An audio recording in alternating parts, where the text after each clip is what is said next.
صلاح يفجر وسائل التواصل الاجتماعي ويهاجم جماهير ليفربول بعد دفاعه عن ثنائي ليفربول السابق.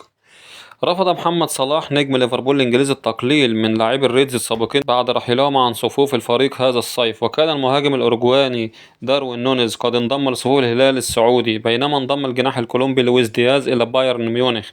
وكانت إحدى الحسابات الشهيرة الداعمة لنادي ليفربول قد نشرت عبر منصة إكس صورة تجمع لاعبي الفريق السابقين إلى جانب الصفقات الجديدة فلوريان فيرتز وإلكسندر إيزاك، ونشر تغريدة: اذكروا لي تطور أكبر من هذا في تاريخ كرة القدم.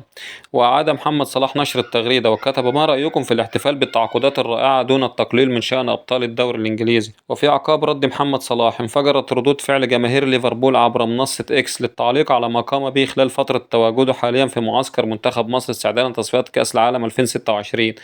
ردود أفعال جماهير ليفربول على تغريدة محمد صلاح لدعم نونيز ودياز. وقام جيمي كاراجار مدافع وقائد ليفربول السابق بالإشارة بتعبير قلبي تعبيرا عن إعجابه برد محمد صلاح. ورد أحد المشجعين: كلامك صحيح يا مو، لا أدري لماذا يسارع الناس بالتشهير بدياز ونونيز حتى بعد رحيلهما، كلاهما لعب دورا في فوزنا بالدوري الإنجليزي الممتاز وبذل قصارى جهدهما من أجل النادي ولم يتذمر أبدا. ورد آخر: أخيرا قال أحدهم كلمات مقارنات اللاعبين مستمرة ومعارك الإحصائيات والحيل المتخفية المتكررة في شكل مزاح مرهقة، استمتع باللعبة وادعم لاعبيه. ورد آخر: أنت أفضل لاعب في تاريخ الدوري الإنجليزي. ورد آخر لأحد المشجعين: كل الاحترام لمحمد صلاح، هذه ليست مشكلة جماهير ليفربول فحسب، بل هي ثقافة سامة متأصلة من جميع الأندية، السخرية من اللاعبين السابقين لن تحسن ناديك بل تظهر مدى سمية ثقافة المشجعين، احترموا من مهدوا الطريق. ورد آخر: من اليوم فصاعدا احترامي لك أيها الملك. ورد آخر: شكرا لك على هذا يا مو، تحياتي لك ولعائلتك. ورد آخر: يمكن القول أن صلاح اللاعب الأكثر عقلانية في العالم، لا يمكن أن تكرهه، إنه يبدع في الملعب اجتماعيا وإنسانيا.